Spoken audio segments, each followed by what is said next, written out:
Today I am going to tell you about the Central Asia poem The Lake Isle of Innisfree. The poem The Lake Isle of Innisfree was composed by W.B. Yeats in 1890. W.B. Yeats का पूरा नाम है William Butler Yeats. 1890 में the Lake Isle of Innisfree poem compose की गई थी. One more thing, poem हमेशा compose की जाती है, राइट नहीं की जाती है. प्रोज रिटन, आप जब प्रोज का रेफरेंस लिखेंगे तब आप वहाँ पे लिखेंगे इट इज़ रिटन बाई, लेकिन अगर आप पोएम का रेफरेंस लिख रहे हैं तो आप कंपोज ही लिखेंगे, क्योंकि पोएम में एक म्यूजिकल क्वालिटी होती है. ये चीज़ आप अपने एग्ज़ाम में जब कॉपी लिख रहे होंगे तब ध्यान रखिएगा. पोएम को हमेशा कंपोज किया जाता है. ठीक है, तो ये पोएम W.B. येट्स के द्वारा कंपोज की गई है 1890 में. It appeared in his third volume of poems entitled The Rose. जो उनका वर्क है द रोज, उसकी थर्ड वॉल्यूम में ये पोएम आई थी, the Lake Isle of Innisfree. In 1923 he was awarded the Nobel prize for literature. 1923 में इन्हें अवार्ड मिला था, इन्हें नोबल प्राइज़ अवार्ड मिला था लिटरेचर के लिए. ठीक है, यानी एक नोबल लॉरेट है, नोबल प्राइज़ विनर है W.B. Yeats, William Butler Yeats. Now next, the hustle and bustle and hardships of London life made him homesick. So he went to his village Innisfree. He felt an intense feeling of homesickness. He thought that he could find such peace only in Innisfree. Hustle and bustle means very busy life, and hardships means difficulties of London. London क्योंकि एक बड़ा शहर है और शहरों में ज़्यादातर hardships आपको मतलब डिफ़िकल्टीज़ देखने को मिलती हैं और शहर की ज़िंदगी काफ़ी बिजी होती है. होम सिक का मतलब when someone miss his home.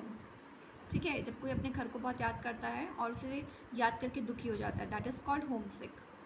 Hustle and बसल मतलब वेरी बिजी लाइफ. तो शहरों की ज़िंदगी काफ़ी बिजी होती है, वो इससे काफ़ी बोर हो गए थे.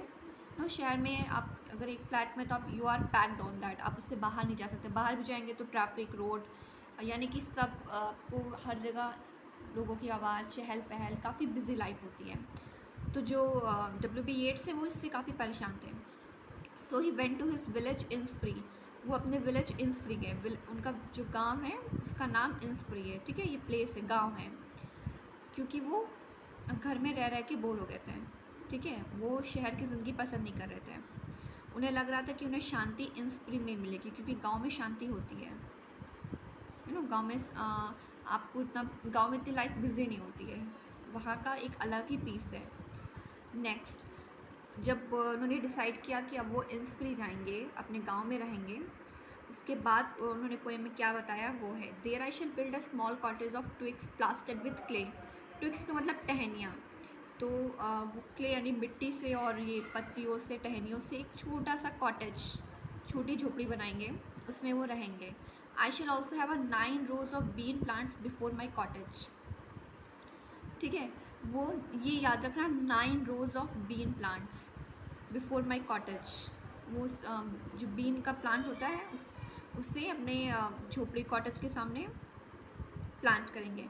And also a bee hive for honey bees on a tree nearby. Bee hive यानी कि मधुमक्खी का छत्ता. There I shall live alone peacefully in the clear grassy spot full on the humming sound of the bees. Bees का sound, humming, that is the sound of bee. It rains from the wheels of the morning sun and silences the cricket which sings there at night. He has decided to move towards nature. He wants to live near nature. As per क्यों nature के पास रहना चाहते थे. This is a poem of W.B. Yeats, The Lake Isle of Innisfree. This is, you can use for reference. It is about context, and this is all explanation.